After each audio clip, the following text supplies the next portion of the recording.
name is Pat. I'm a teacher, and I'm here to talk to my fellow teachers about a particular kind of student, a deaf or hard of hearing student. I know about this from both sides, as a high school teacher and as a hard of hearing student. I was born hard of hearing, but an illness at the age of 5 produced a profound hearing loss.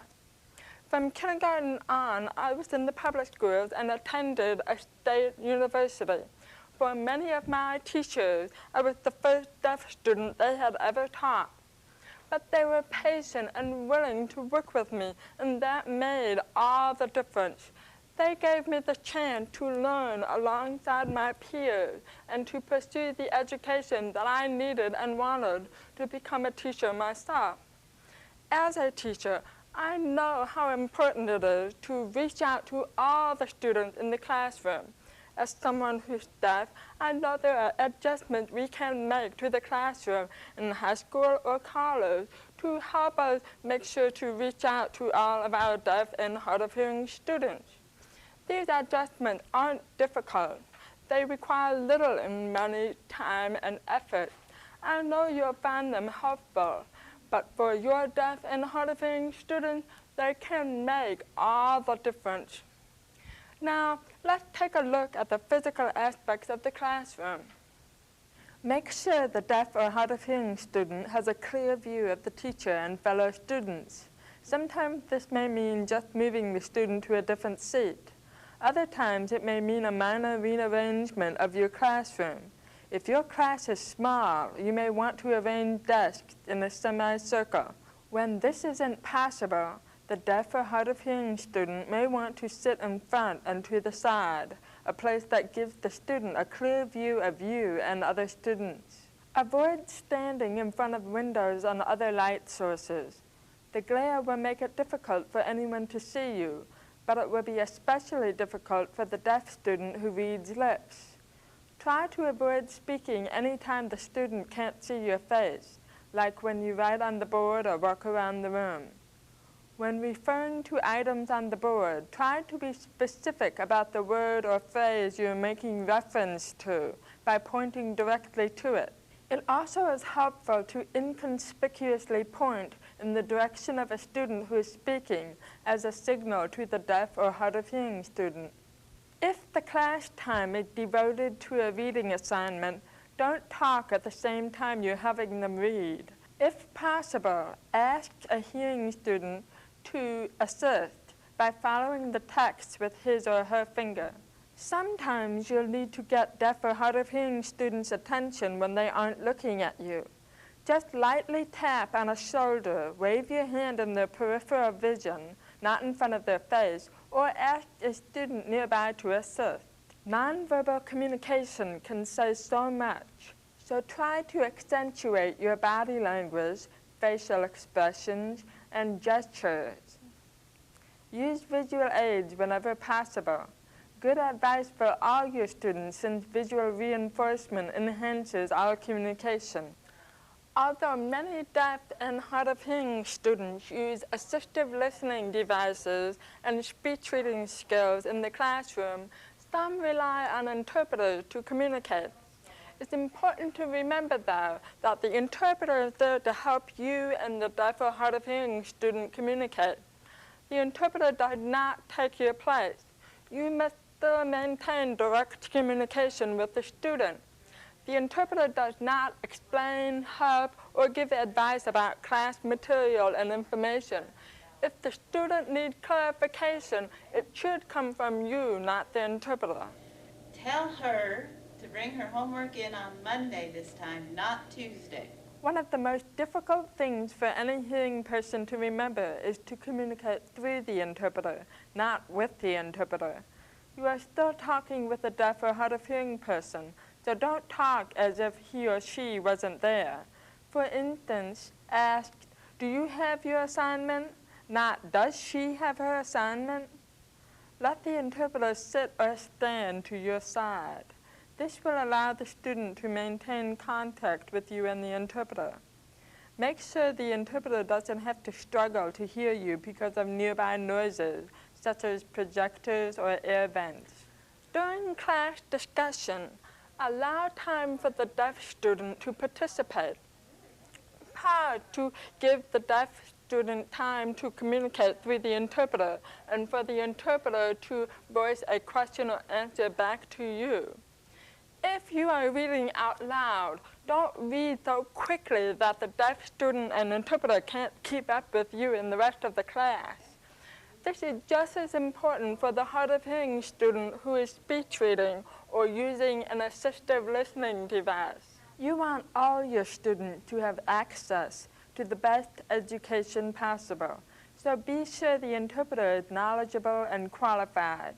Qualified interpreters have specialized training, a code of ethics, and hold state and/or national certification. State rehabilitation services, college interpreter training programs, and state chapters of the Registry of Interpreters for the Deaf can assist.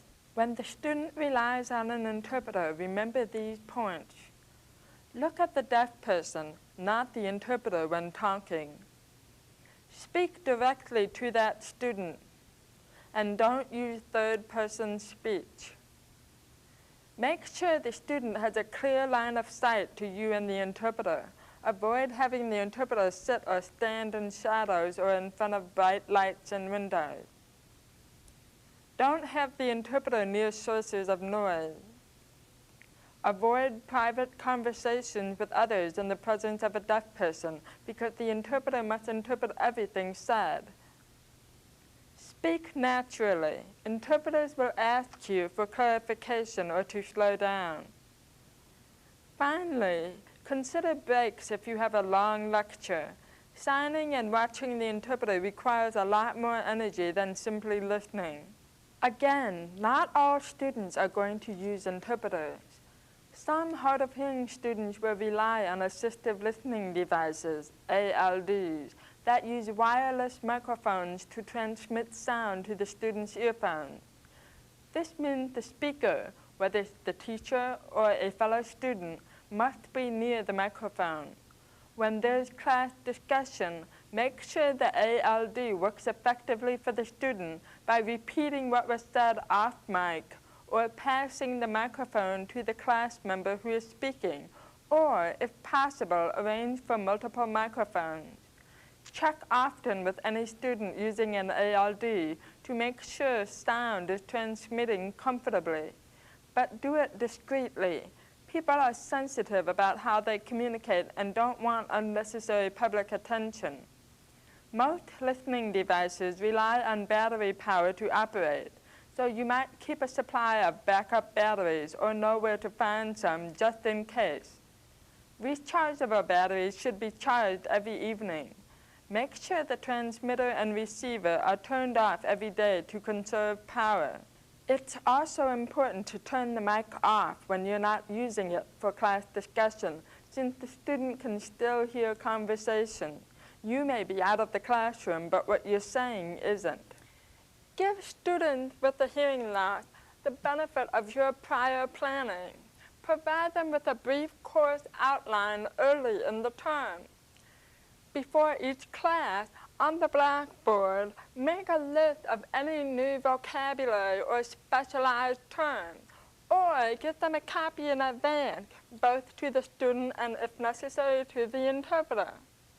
Some teachers even offer a copy of their lecture notes. This could mean fewer interruptions during class. Because the student is concentrating on you and possibly an interpreter, help the deaf or hard of hearing student find a classmate to provide a copy of class notes. Even without an interpreter, deaf or hard of hearing students may have trouble taking notes because their attention is focused on you. Provide written directions or announcements, for example, test dates or schedule changes.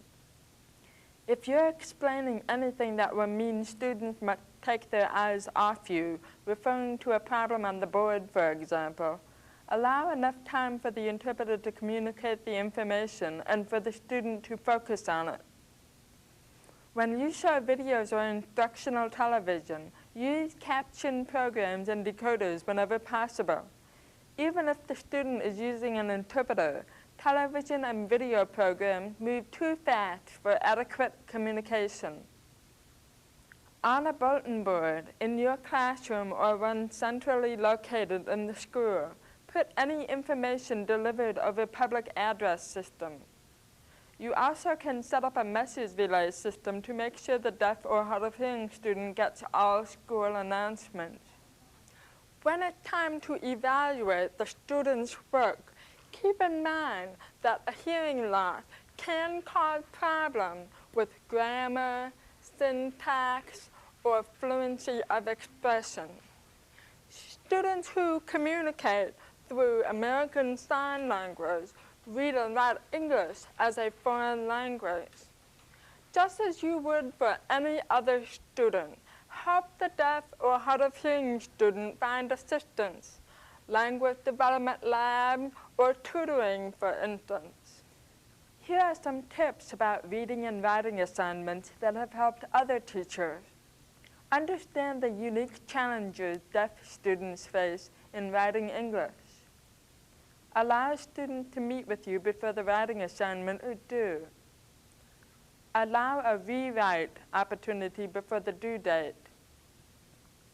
Allow deaf and hard of hearing students enough time to read in-class assignments.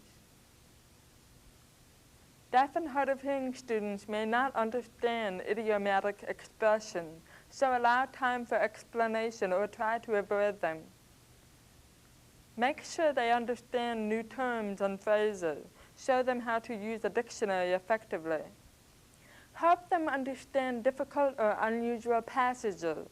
Make sure they know how to interpret innuendo, subtlety, or inference. Meet with deaf students as early in the semester as possible to identify and outline strategy.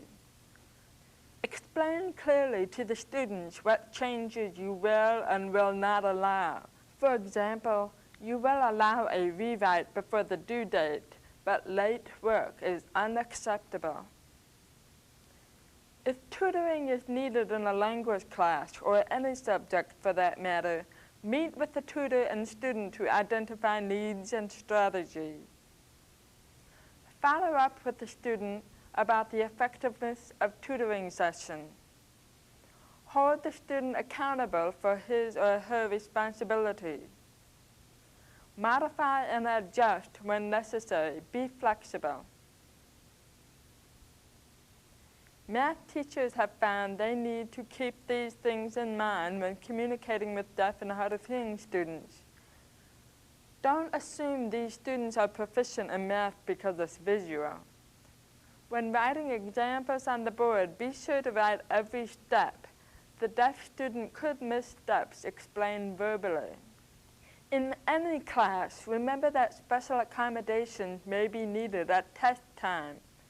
Deaf or hard of hearing students may need extra time if the test requires more reading and writing. They also may need an interpreter to sign test questions. As teachers, we are challenged by our students daily.